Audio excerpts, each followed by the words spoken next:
Selamat malam Aumania. Jumpa lagi di Midnight Live kali ini episode 43. Kita masih konsisten bahas isu panas, lebih panas dari gosip kantor. Banyak yang ngomongin tapi nggak ada yang mau ngaku. Jadi keep calm, jangan baper. Terkadang fakta itu pahit. Yang manis kan cuma kamu aja.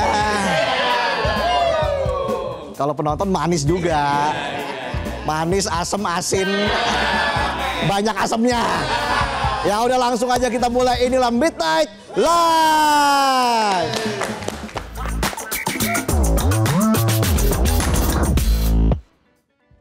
Ya, seperti Kamis minggu lalu, kali ini saya masih ditemani oleh Jessica. Yang kalau baca berita bikin penonton gak ketawa karena gak bisa berkata-kata. Terpukau.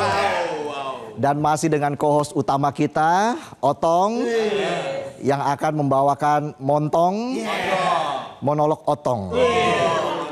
Yang kesetiaannya hanya sebatas nama, soalnya namanya Setia Budi. Ya.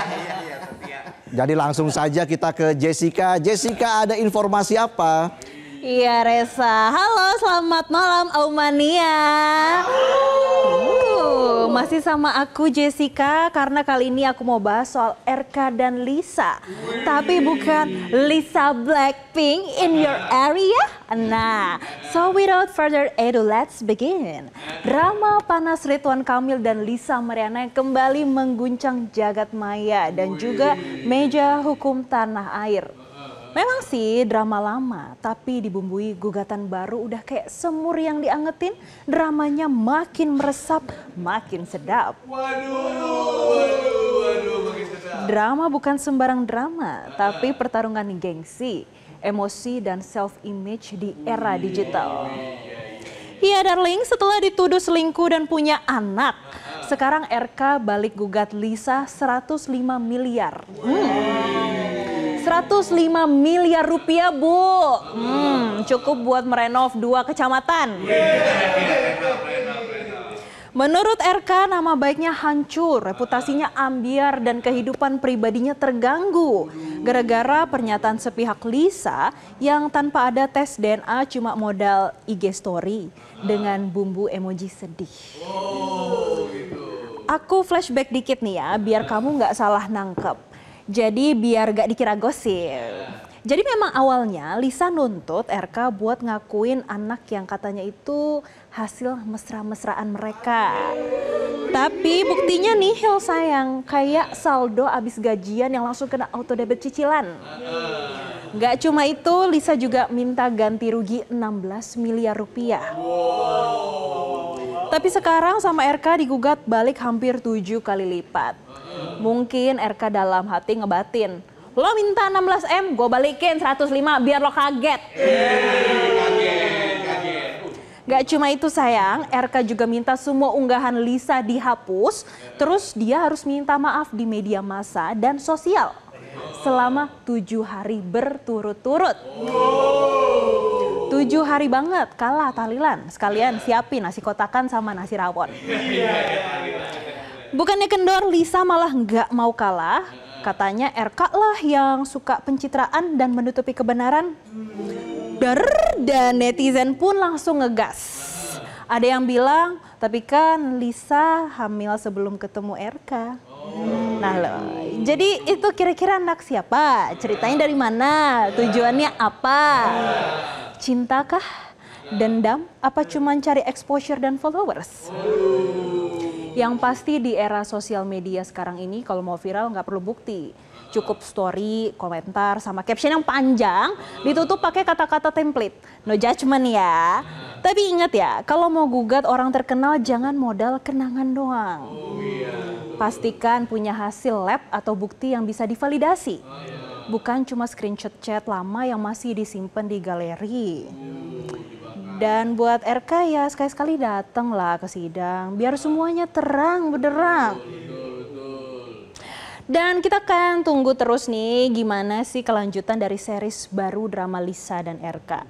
Tapi sekarang kita lanjut informasi berikutnya dari co-host utama kita yang jarang jadi perhatian utama. Langsung aja, Otong silakan. Susah dapat perhatian. Nggak di rumah, nggak di kantor. Diungkapin terus. Selamat malam Aumania. Para kaum menengah. Kaum mendang-mending. Yang satu spesies sama saya. Lo sama gue sama. Kaum menengah. Gaji masih UMR, tapi hobinya pamer. Mimpinya punya rumah 2 lantai, tapi sampai anak kuliah masih numpang mertua. Kerjanya dari Senin sampai Jumat, tapi pas waktu istirahat nih, bingung nih, mau milih makan apa milih sebat? Miris. Jadi nih ya, kata Bank Dunia nih, bukan Bank Pendul. Ada 10 juta orang yang dicoret dari kelas menengah. Udah kayak bocil yang ngerengek minta top up FF. Sambil gebrak pintu lagi. Auto dicoret tuh dari kakak tuh. Kartu keluarga. Dulu kelas menengah itu bisa ngopi fancy tiap weekend. Masih bisa nonton konser sebulan sekali. Beli HP yang ada buahnya. Tipe terbaru. Tapi sekarang boro-boro ngopi saset aja ngaduknya pakai kunci motor. Motornya masih nyicil lagi ya. Ada aja nih. Tapi tetap masih bisa nonton konser lewat YouTube. Nih, Bank Dunia bilang nih ya, kelas menengah turun drastis. Dari 57 juta orang jadi 47 juta orang. Nah, yang 10 jutanya tuh turun. Masuk kategori berusaha tertawa saat gaji turun. Nunggu transferan mertua lagi. Penyebabnya banyak. Kerja formal yang makin langka, sektor informal makin banjir. Kerja siang malam, bukan buat naik kelas, tapi buat bisa bawa pulang sayur asem. Buat mertua, biar nggak marah. Mertua gua. Jadi ada 60% pekerja yang ada di sektor informal nih ya. Gaji nggak tetap, jaminan nggak ada. Kerjanya kayak lagi HTS-an. HTS-an tahu nggak lo? Hubungan tanpa status. Dituntut serius tapi upahnya bercanda. Lo banget ya. Gue juga. Terus nih ya, harga barang dan jasa juga naik. Kalau misal nih ada kenaikan gaji, ya paling cuma buat nutupin harga cabai sama ongkirnya. Tapi ya, kebanyakan ada yang 5 tahun kerja yang naik bukan gaji, cuma naik tensi, bikin emosi, yang sendiri. Belum lagi saat ini banyak PHK di mana-mana. Terus lowongan kerja yang gajinya cukup untuk kelas menengah masih jarang. Sekalinya ada, syaratnya banyak. HRD-nya banyak nanya lagi. Lulusan mana? S1, S2. Udah kawin belum? Nomor sepatu berapa? Yang kanan berapa? Yang kiri berapa? Mintanya pengalaman kerja minimal 10 tahun. Tapi usia maksimalnya 22 tahun. Dikira kita lulus SD udah kerja kali. Belum lagi syaratnya harus siap kerja di bawah tekanan. Dan berani ditagih target sampai ke bawah mimpi. Jadi pekerja gaji 24 juta ke atas itu cuma 10%. Sisanya masih nanya lagi. Kita lah, siapa lagi? Belum dipakai udah nagih kreditan tuh pas gaji turun. buat bayar dasar istri. Faktanya nih ya, faktanya konsumsi kelas menengah cuma tumbuh 1,3% per tahun. Padahal banyak yang bilang kalau kelas menengah itu tulang punggung. Tulang punggung ekonomi negara. Udah kayak the backbone. You know. Tulang punggung sih tulang punggung. Tapi sekarang lagi kesleo. Nggak ada yang ngurutin lagi. Mau beli minyak goreng aja ngintipin dulu tuh dompet istri tuh. Ada isinya nggak nih buat beli minyak? Kalau nggak ada isinya, ya udahlah siapin mental aja deh buat ngetok pintu mertua. Ma, minjem duit dulu, Ma. Buat beli minyak nih setengah liter. Yang penting kita tahu di mana kamar mertua. Kalau kita ketok pintu rumah pejabat, kita kan nggak tahu alamatnya di mana ya kan? Makanya kita mendingan minjem mertua aja dah. Reformasi ketenaga kerjaan bakal jadi solusi. Tapi sama aja kayak pasangan yang janji mau berubah. Manisnya di bibir doang. Prakteknya lihat nanti. Ngomongnya bakal bikinin kopi tiap pagi. Ujung-ujungnya ngerebus air sendiri. Ngaduk sendiri. Pakai kunci lagi. Kopi udah jadi nih ya, kopi udah jadi. Pas mau diminum, udah diseruput sama mertua. Aduh. So buat teman-teman kelas menengah yang lagi dijepit uang, dijepit mertua, dan dijepit realita, berarti lo masih WNI. Warga negara ingin. Ingin makan enak, ingin gaji naik, tapi malah tekanan darah yang naik. Sulit. Ya udahlah, dibanding kita ngomongin mertua mulu, ntar pulang ke rumah dikunciin. Sedih saya nanti. Mending Resa yang ambil alih. Silakan Bung Resa. Tadi baca berita apa curhat? Dalam banget. Emang sih saya masih numpang di mertua. Jangan lupa sayur asem nanti disiapin ya. Siap. Biar mukanya mertua nggak asem. Masalahnya saya bawanya sayur sop. Oh iya. Sop yang tadi pagi. Kan malam udah asem. Ya. Kopi jangan lupa diaduk pakai kunci motor ya. Masih nyicil lagi tuh motor.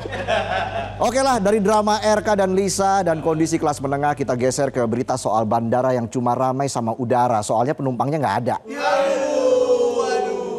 Jadi begini ceritanya begini.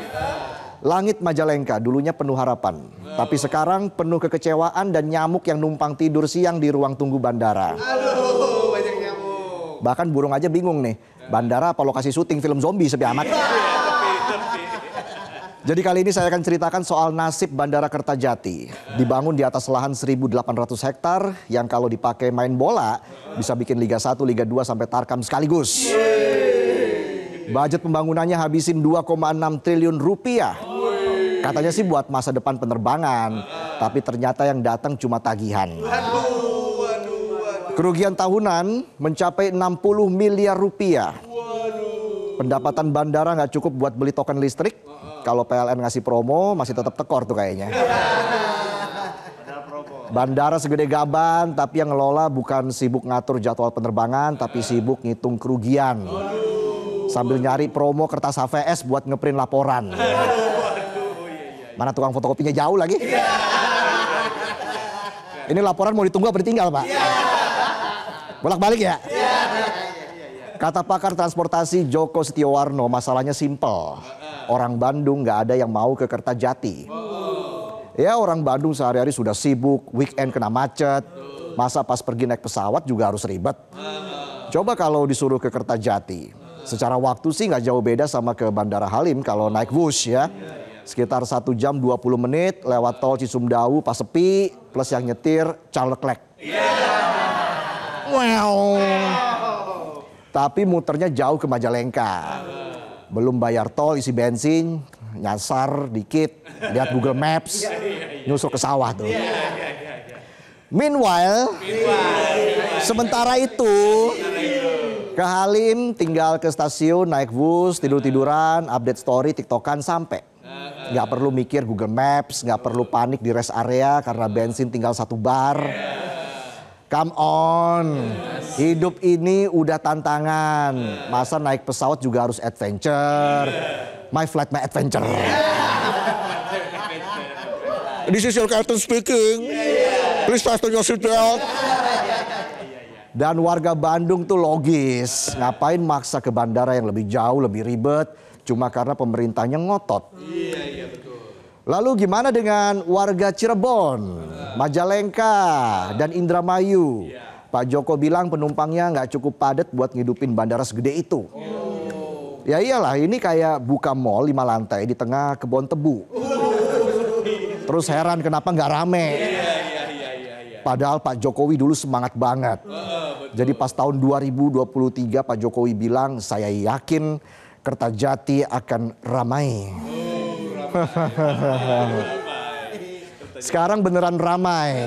Ramai kritik dan evaluasi. Dulu ditargetkan penumpang Bandara Kertajati pada tahun 2024 bisa mencapai 12 juta dan 29 juta penumpang di tahun 2032. Nyatanya yang tercapai di tahun 2024 cuma 413.000 penumpang, alias 3,44% dari target. 3,44 buat IPK mahasiswa sih bagus. Tapi kalau buat target usaha ya elah udah kayak anak kalian target cum laude dapatnya cuma IPK 2,3. Jadi dejavu saya. Dan ironisnya katanya angka ini udah naik dari tahun sebelumnya yang cuma 135.000 penumpang. Naik sih, tapi kayak hubungan LDR yang chatnya naik dari 1 huruf jadi 3 huruf. Jangan lupa makan ya sayang. Balasnya cuma pakai huruf Y. Besoknya pertanyaan sama, balasnya huruf Y 3 kali. Y. Kalau BBB grup vokal. Kalau AAA baterai. A3. Di saat Kertajati masih sepi muncullah usulan hidupin lagi Bandara Hussein Dong. Alasannya tiap tahun ada 4 juta penumpang asal Bandung kabur ke Halim. Yang untung Jakarta, Bandung cuma dapat debunya. Sejak semua dialihkan ke Kertajati, Bandara Hussein itu nggak mati total, masih hidup, tapi pakai napas bantuan. Karena sekarang kondisi Jawa Barat akibat Bandara Kertajati kayak orang maksa beli HP flagship, tapi akhirnya nggak kuat beli kuota. Terus dipakainya cuma buat selfie sama nyalain senter. Sementara itu Gubernur Deddy Mulyadi bilang fokus di Kertajati aja, jangan sampai jadi proyek gagal. Tapi kan tiap tahun bandara ini minta 60 miliar rupiah dari APBD.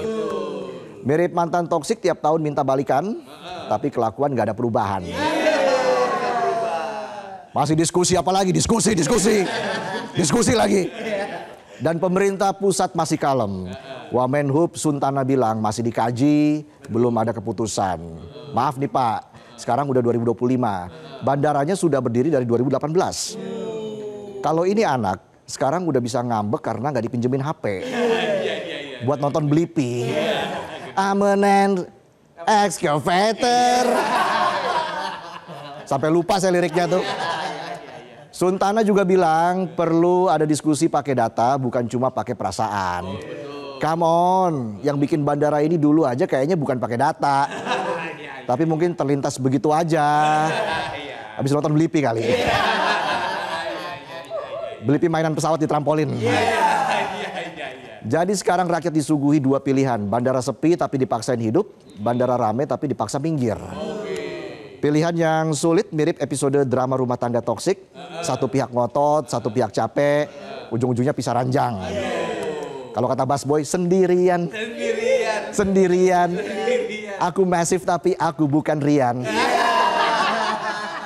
Buat pemerintah yang masih suka mimpi tapi minta dibayarin pakai pajak rakyat, tolong sadar. Mimpi itu indah kalau lagi tidur.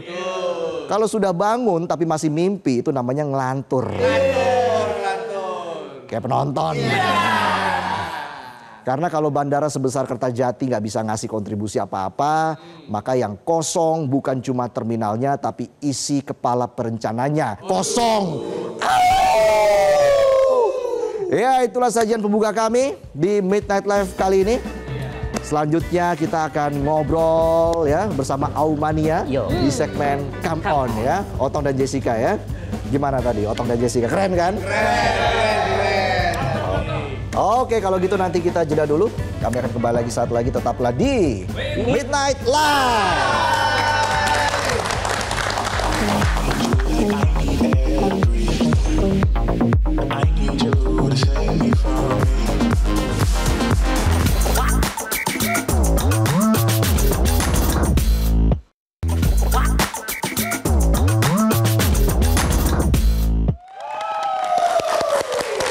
Kembali lagi di Midnight Live. Dan waktunya kita come on Kamis omon-omon online. Iya. Ya, ini dia come on.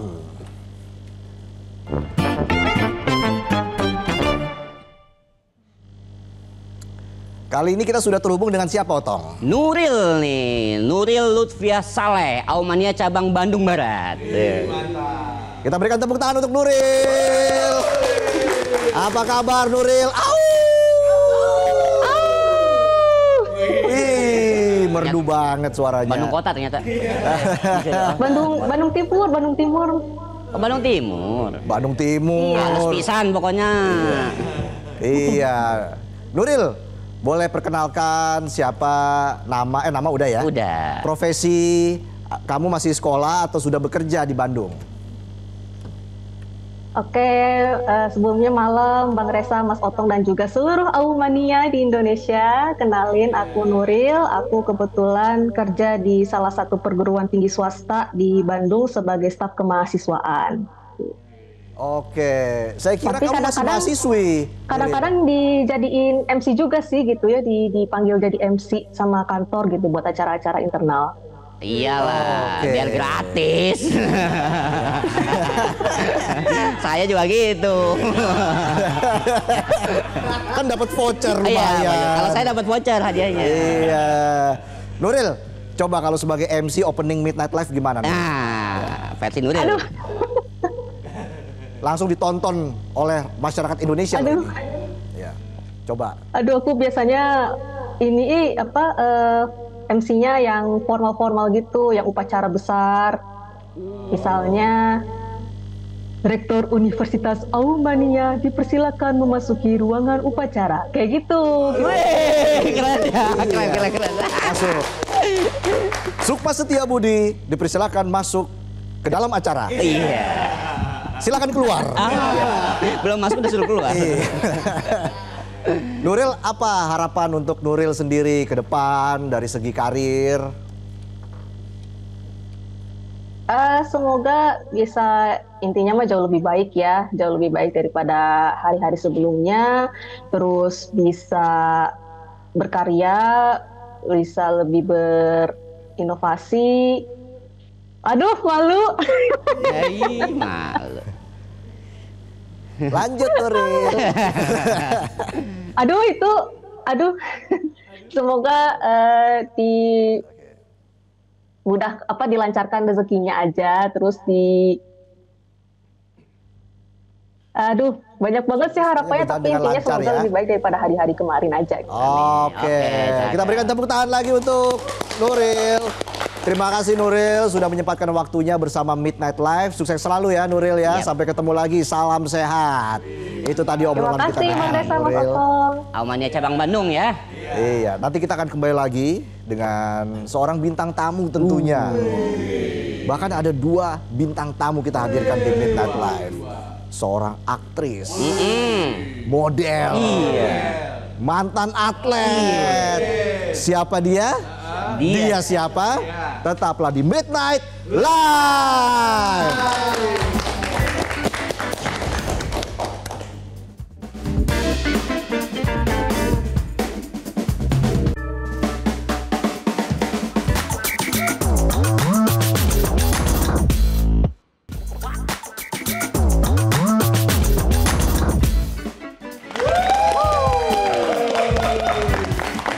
Kembali lagi di Midnight Live. Seperti janji saya tadi. Gak sabar saya. Saya juga gak sabar. Hari ini kita kedatangan bintang tamu. Iya. Wis. Pernah ini ikut film action dulu. Enggak, ini main karet. Bintang tamu kita kali ini seorang aktris, model. mantan atlet taekwondo. Ya, makan. Tadi saya gini ngapain emang? Ngapain? Ya pegel. Iya. Langsung saja kita undang Agni Nihak. Hai Agni.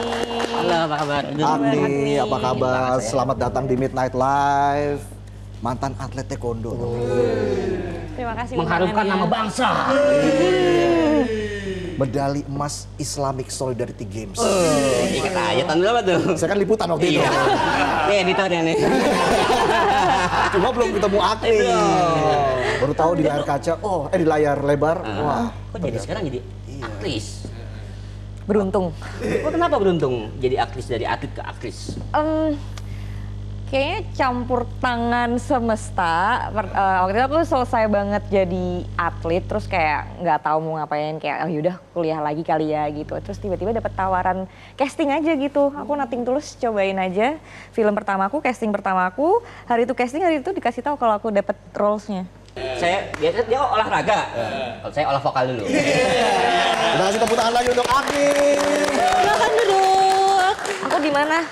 Ya silakan di sini aja. Iya, santai aja Agni. Di sini kita nggak ngobrolin yang berat-berat, ngobrolinnya ringan-ringan aja. Iya udah malam kan? Iya, kalau tidur jam berapa Agni biasanya? Paling malam. Ini sih paling malamku. Oh jam 11 ya, memang harus teratur ya? Ya biasanya jam segini aku udah di kasur, Oke. udah pakai piyama, udah siap iya. tidur. Iya. Karena besok harus olahraga. Betul. Iya, karena sporty banget Agni ya. Tapi spesial karena diundang sama kamu, aku jadi semangat Aduh. kesini. Halo, Ma. Aku pulang telat dulu ya, Ma ya. Makasih. Ya, yuk. Agni, ini judulnya Evolusi Agni nih. Berat banget. Ya karena kamu dulu dari atlet taekwondo, terus sekarang jadi salah satu aktris top tanah air. Menyangka nggak? Jujur awalnya enggak sih. Ah. Tapi kalau misalkan Agni yang dulu ngeliat yang sekarang, lebih ke kaget kali ya. Kayak, loh kok kamu bisa ya seberani ini? Soalnya dulu aku nggak suka ada spotlight gitu. Jadi kayak kalau dia ngeliat aku sekarang mungkin kayak, wah aku kaget tapi aku juga bangga mungkin gitu sih. Dan aku bersyukur banget bisa ada di sini sekarang. Kita juga bersyukur Agni bisa ada di sini kan. Karena sibuk banget loh.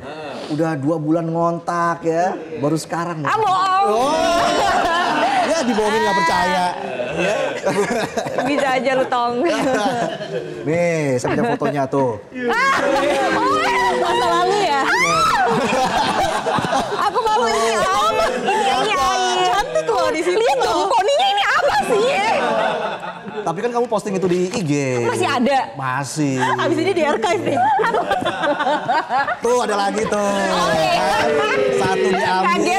Kaget. Saya punya cadangan lagi. Oke, nah kalau ini nggak apa-apa, aku berasa kayak keren gitu, Keren jadi ya. nggak apa-apa. Ini momennya apa nih? Masih Lagi ingat ya? photoshoot aja sih. Lagi photoshoot ya. Heeh. Nih tuh. Ini lagi tanding. Masih ingat turnamennya? Iya masih ingat. Apa ini? Ini waktu itu Kejurnas kali ya, kalau nggak salah. Kejurnas ya. Kamu juga berpartisipasi di SEA Games kan? SEA Games, Asian Games, World Oh. Championship, kualifikasi buat Olimpik. Dulu Wow. seatlet itu emang. Iya, pernah masuk top 6 kalau nggak salah ya? Iya. Top 6 dunia ya? Wow, luar biasa. Lihat tuh splitnya, bisa nggak penonton? Gimana bisa seperti ini, Agni? Aku juga bingung sih, kok bisa ya dulu kayak gitu. Sekarang masih bisa dong? Enggak. Serius? Ya sekarang nggak selentur waktu dulu lah. Terus juga fisiknya nggak sebagus kayak dulu. Cuman kalau misalkan harus membintangi satu film action lagi, yang pemeran utama kayak bisa, masih bisa. Dih gitu, ngasih kode banget. Nggak ada yang nanya. Soalnya banyak, ya kayak Agni ini ikon film horor. Banyak yang bilang kayak gitu, karena memang banyak film horor yang dibintangi oleh Agni. Kenapa lebih tertarik film horor atau memang sebenarnya tawarannya lebih banyak dari film horor? Menurut aku dua-dua punya kelebihan dan tantangannya masing-masing sih. Kalau misalkan di film horor tuh serunya kayak kamu bisa kayak memainkan imajinasi kamu gitu. Yang kamu hadepin tuh nggak lawan atau musuh gitu. Yang kamu hadepin tuh ya imajinasi kamu sendiri dan gimana ngolah emosinya bisa dalam dan penonton bisa ngerasain itu gitu. Dan itu menurut aku tuh seru banget gitu buat aku, sebuah tantangan yang sangat menyenangkan. Oke. Tapi memang dari awal Agni emang udah menargetkan maunya horor dan action. Dua itu aja atau memang masih terbuka? Enggak sih, sekarang aku juga lebih mencari tantangan yang baru gitu. Yang mungkin emang karakter yang belum pernah aku mainin gitu. Tapi ya apapun tawarannya, kalau misalkan aku tertarik pasti aku ambil gitu sih, nggak mesti horor atau action gitu. Iya, jadi bagi waktu syuting film, olahraga itu gimana tuh? Ribet nggak? Ribet. Ribet ya? Susah gitu, tapi kayak inget lagi sih prioritasnya apa gitu. Aku juga kalau misalkan nggak olahraga tuh malah kayak gampang sakit. Gitu. Jadi aku bener-bener prioritasin sebelum aku berkegiatan tuh paginya aku olahraga dulu. Oke, itu wajib tuh ya? Wajib. Jaga makan. Jaga makan ya sebisanya. Tapi kalau misalkan emang lagi capek banget, terus moodnya lagi acak-acak, kamu pasti tahu kan lagi kalau perempuan gitu kan, udah lagi mau capek gitu, stres kerja gitu. Iya. Aku selalu kayak ya udah aku cemil apa yang aku mau gitu, tapi porsi gitu. Oke. Sesuai porsinya gitu, nggak terus semua aku makan gitu porsinya banyak gitu, nggak, aku icip-icip yang aku pengen gitu. Ya karena kalau kita scrolling media sosialnya Agni gitu ya, isinya olahraga, kalau nggak syuting olahraga ya. Pedal ya, lagi hobi ya sekarang pedal. Iya, gimana? Ketagihan banget pedal. Ketagihan banget? Apa yang bikin lagi? Karena apa ya, mungkin kompetitifnya di aku tuh sebagai atlet juga masih ada gitu. Terus kayak apa ya, pedal tuh kayak ngasah kamu untuk cepat ngambil keputusan. Terus juga aku kan nge-gym gitu, aku butuh kardio gitu. Tapi juga kardio yang bikin rasa kompetitif aku tuh masih ada, yaitu padel gitu. Dan padel tuh waktu awal-awal tuh emang semua orang tuh pasti akan bisa main gitu, tapi kayak susah untuk master it gitu. Iya. Jadi kayak butuh ambi juga gitu ya? Butuh ambi juga dan kayak aku kayak willing banget buat jadi jago dan apa ya, buat tekniknya itu jadi lebih benar gitu. Dan aku ngejar di kardionya juga sih. Gitu. Oke, atau jangan-jangan jiwa kompetitif itu memang lahir dari ketika kamu jadi atlet, sekarang di dunia entertainment, kamu merasa juga harus bisa berkompetisi dengan misalnya aktris-aktris yang lain. Nah itu enggak, justru kayak kalau di atlet kan kayak jelas nih kompetisinya sama siapa. Kalau di dunia kesenian gue mau kompetisi sama siapa gitu. Kayak yang dinilai bagus enggaknya tuh subjektif nggak sih? Kayak acting aku di mata ibu aku bagus, tapi di mata kamu belum bagus gitu. Kamu selalu bagus kok di mata aku. Gitu. Jadi kalau di dunia acting tuh nggak bisa gitu untuk jadi kompetitif gitu. Tapi kalau misal, aku cari form lain buat ngejagain kompetitifku gitu. Dan itu bikin aku ngerasa hidup aja gitu, kayak seru tapi aja hidup gitu. berubah banget ya, dari atlet ke sekarang. Iya jujur berubah banget, kayak kalau dari atlet tuh aku tuh kayak robot gitu ya. Sakit sedikit tuh nggak boleh dirasa, pokoknya lo latihan buat menang, lo hidup, lo makan, ya lo buat latihan gitu pada saat itu gitu. Kalau sekarang tuh kayak semua tuh harus dirasain gitu. Iya. Ya, sampai ke sini ya. Iya. Sampai ke hati itu ya. Dan di film Selepas Tahlil ini yang aku yang mau tayang ini kayak apa ya, perasaan emosional yang sangat berat tuh harus kayak dikeluarin lagi, ditunjukin lagi, dirasain lagi, dan itu kayak wow. Capek ya gitu. Sama-sama capek tapi beda form aja gitu.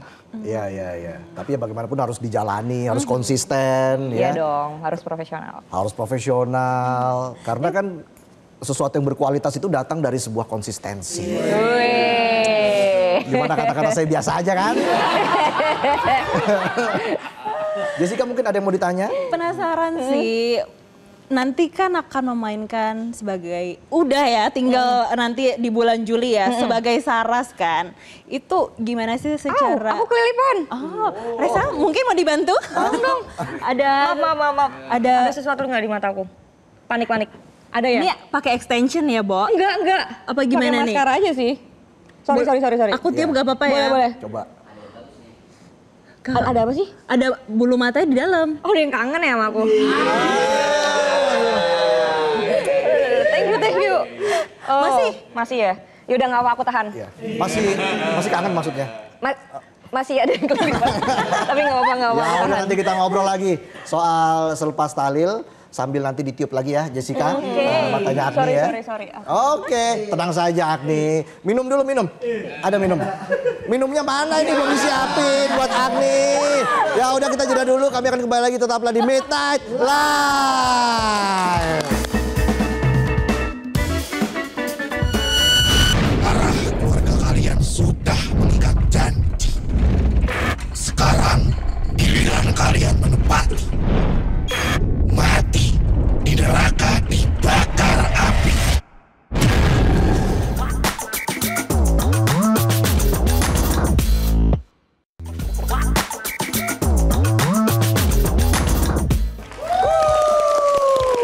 Kembali lagi di Midnight Live. Aumania, mana suaranya? Semangat dong ya. Lucu nggak lucu yang penting aman. Oke, sudah ada sutradara selepas tahlil Adriano Rudiman. Gimana Mas Adriano, ini film debut pertama, film panjang ya. Gimana perasaannya bisa akhirnya menyutradarai selepas tahlil? Wah, deg-degan terus merasa terhormat karena dipercaya gitu ya buat proyek yang sebenarnya bergengsi karena dia dari thread yang viral dari podcast Lentera Malam gitu. Waktu itu viewernya lumayan dan pas sebelumnya aku denger tuh sebenarnya belum terlalu ngeh gitu ceritanya tentang apa gitu selepas tahlil gitu. Ada judulnya gitu. Nah, tapi menarik banget kan judulnya gitu selepas tahlil gitu. Nah, pas aku dengerin tuh menarik banget gitu ceritanya tentang jadi desas-desus kalau ada jenazah yang setelah ditahlilkan dia bangkit lagi dan berjalan ke kampung kelahirannya di Lamongan gitu. Jenazahnya di meninggal di Lamongan Surabaya. ya? Oke, di sebuah desa di Lamongan. Iya, di sebuah desa Saat di itu Lamongan. Ya. Tapi gitu. ini plek-tiplek dengan kisah nyatanya atau seperti apa? Sebenarnya karena di ceritanya di Lentera Malam sendiri itu tidak ada spesifik kayak keluarga siapa gitu. Ini tuh lebih kayak yang diketahui jenazahnya namanya Pak Hadi gitu. Dan dari sudut pandang ceritanya tuh diceritain dari orang-orang yang sempat melihat kejadian tersebut gitu. Jadi bisa dibilang tuh kayak ini inspirasi dan diadaptasi lagi, dikembangin lagi gitu jadi film panjang gitu. Karena sebenarnya bahkan desain Lamongannya ini tidak ada spesifik di mananya gitu. Lamongannya kan luas ya gitu. Agni apa tantangannya membintangi selepas tahlil ini? Katanya logatnya harus benar-benar yang logat Jawa Timur gitu ya. Apakah itu jadi tantangan tersendiri buat Agni? Iya, salah satunya tantangannya dari logat. Terus juga apa ya, ngejagain pacing dari scene ke scene selanjutnya sih. Soalnya tuh banyak banget adegan berat yang bener-bener harus kayak dari berduka, ketakutan, terus juga panic attack. Itu tuh sehari tuh bisa kali ada 7 sampai 10 scene yang harus aku hadepin gitu. Gimana caranya kayak nggak bocor nih tenaganya gitu dan ngejagain dari hari ke-1 sampai ke-18 tuh cukup berat sih dan membutuhkan energi yang sangat banyak. Jadi satu hari sekitar 10 scene, emosi naik turun. Iya. Belum katanya kekunci di kamar mandi. Emosinya belum beres, harus pindah ke scene selanjutnya. Tapi kan kamu udah sering tuh membintangi film horor ya. Iya. Apa yang berbeda kali ini? Yang berbeda tuh apa ya? Aku tuh bener-bener ngerasain banget sih jadi kayak kakak pertama. Terus juga yang kehilangan seorang bapak tiba-tiba gitu. Dan rasanya tuh apa ya, aku tuh nggak pernah ngerasain itu sebelumnya karena ibu aku juga masih ada kan. Dan ketika ada di sepatunya Saras tuh kayak aduh sedih banget ya ternyata ngerasain kehilangan gitu. Dan aku pengen nyampein juga di sini tuh kalau mumpung orang tua kalian masih ada, cobalah waktunya diseringin lagi untuk berdua gitu. Karena kita juga sebagai manusia, sebagai anak itu makin tumbuh dewasa, hidupnya makin asik gitu. Udah gak butuh lagi kontribusi orang tua. Tapi orang tua tuh juga sebenarnya tuh masih pengen banget deket-deket anak, pengen banget masih ngasih kontribusi. Terus dan juga mereka makin tua kan. Kita makin hidupnya asik, mereka makin tua, mereka makin kesepian, dan ketika mereka nggak ada jangan sampai kita nyesel gitu. Dan aku pengen teman-teman yang nonton film Selepas Tahlil tuh bisa belajar dari situ. Keren ya. Harus terus bersyukur ya, bahagiakan orang tua selama masih ada, itu penting. Emosional sekali ya pesannya. Tapi mau nanya sama Mas Adriano nih Mas, kenapa Nini, kenapa Bastian? Wow, pertama kalau dari karakternya sendiri itu udah sangat cocok dengan mereka berdua ya, maksudnya. Langsung tuh di kepala, Nini gitu? Iya, terutama karena sebelumnya kan, sebelum film ini digarap bahkan gitu ya, aku nonton Aknini tuh di Pemandi Jenazah gitu ya, dan di situ tuh udah ngerasain gimana seorang Aknini tuh bisa punya aura gitu loh untuk pendalaman karakter tuh segimana gitu. Dan lewat pengalaman langsung kerja tuh emang yang kayak dedikasinya tuh emang segitunya ya gitu ya untuk mendalami karakter yang seorang kakak yang juga jadi sosok ibu bagi keluarga yang udah nggak punya ibu ini gitu. Jadi dia juga jadi yang dekat sama bapaknya secara nolongin keuangan keluarga, dan juga sama adiknya yang juga nge-guide dia gitu. Dan hal-hal seperti itu yang dari Aknini dan Bastian tuh hebat banget untuk kayak mendalami dan juga mengeksplorasi karakternya tuh harus kayak gimana. Dan memang waktu kita screen test Aknini sama Bastian pun chemistry-nya tuh dapet gitu. Kayak sebagai kakak adik gitu ya. Jadi nggak cuman sekedar statusnya aja kakak adik, tapi bahkan kayak iseng-isengnya kakak adik tuh gimana sih gitu loh. Kayak usil gitu, maksudnya sayang tapi dibully juga gitu. Dan itu tuh langsung kayak wah pas banget nih gitu. Iya, tapi Agni juga beradu acting dengan Kang Epy Kusnandar ya, ini senior banget gitu loh. Itu gimana Agni mencari chemistry dengan Kang Epy yang sebagai ayah Saras? Menurut aku kayak aku udah nggak mikirin lagi sih gimana kayak dapat chemistry-nya gitu. Aku tuh yang waktu itu aku takutin kayak jangan sampai lo kebanting sama Kang Epy yang aktingnya segitu bagus, kalau bisa lo harus banyak belajar dari Kang Epy gitu.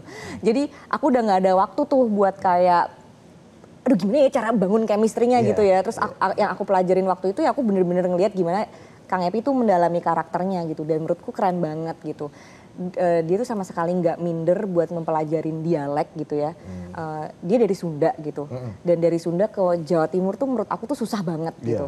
Dan beneran dia sebelum reading sampai selesai reading tuh dia tuh selalu pakai headset. Dia tuh selalu kayak apa tuh namanya ngerekam suaranya sendiri sama coach dialek kami, dan dia dengerin berulang-ulang kali gitu. Karena waktunya mepet kan, kita nggak mungkin belajar dialek sepanjang itu, makanya dia menghafalkan dari mendengarkan itu.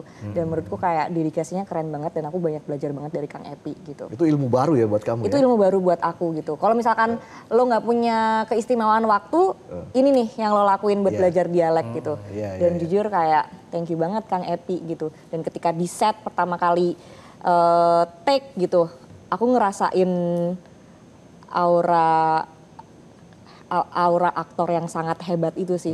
Dia bener-bener kayak konten, dia ada di situ, dia di situ buat Hadi, dia ada di situ buat anak-anaknya, dan apa ya kayak semangatnya tuh kayak nular aja buat kita gitu. Oke, Mas Adriano, jadi yang ditekankan dari film ini apa ya? Kira-kira pesan yang bisa disampaikan kepada publik dan juga penonton nanti? Tadi soal hubungan keluarga gitu, maksudnya film ini kan sebagai film horor tuh nggak cuman sekedar mau bikin suasananya mencekam dan ngeri gitu. Itu sesuatu yang pasti sebagai sebuah film horor pasti ada gitu. Tapi apa sih yang lebih dari itu? Ya itu soal bagaimana sih lo sebagai seorang anak yang nggak tahu keluarga lo tuh ternyata punya rahasia gelap gitu ya. Dan sebagai anak lo nggak pernah dikasih tahu gitu. Tapi bukan berarti karena orang tua lo jahat. Cuman kayak justru mereka pengennya lo tuh bisa berkembang tanpa harus tahu susahnya jadi orang tua gitu. Dan kadang-kadang ketika secara tidak sengaja kita kan nggak pernah tahu ya kapan nyawa kita diambil gitu, dan ketika itu terputus gitu ya nggak pernah dikasih tahu ke anaknya gimana, dan gimana rasanya lu jadi seorang anak yang kayak berusaha mencari tahu ada apa dengan keluarga lu, tapi masih punya rasa-rasa yang kayak aduh apakah aku udah berbakti belum ya sama orang tua gitu, apakah aku udah cukup jadi seorang anak gitu, dan kita juga harus bisa maafin orang tua kita kalau ada salah gitu. Dan sebaliknya pun gitu, sehingga itu sesuatu yang kompleksitas yang ada di film ini gitu. Ya, pesan moralnya juga sangat dalam ya, terkait dengan keluarga. Itu penonton ya. Jadi harus sayangi orang tua, sayangi juga mertua, ya. Penting itu. Kayak si Otong, ketika dia menyayangi mertua, gampang minjem duitnya. Iya. Nah, kalau dari Agni sendiri gimana Agni harapannya untuk film ini Selepas Tahlil? Semoga filmnya bisa menemukan hati penontonnya, terus juga setelah selesai nonton tuh nggak cuman kengerian aja yang dibawa, tapi juga banyak pesan-pesan yang bisa diambil, terus nggak cuman ya udah habis nonton udah gitu, tapi aku juga pengen penonton tuh bisa ngerasain apa yang Saras rasain, apa yang Yudis rasain gitu. Oke, nggak sabar kan nonton Selepas Tahlil? Jangan lupa 10 Juli 2025 akan tayang perdana di bioskop kesayangan Anda. Kita berikan tepuk tangan sekali lagi untuk Agni dan juga Mas Adriano. Dan itulah akhir perjumpaan kita di Midnight Live hari ini. Kita jumpa lagi besok, jadi tetaplah di Midnight Live.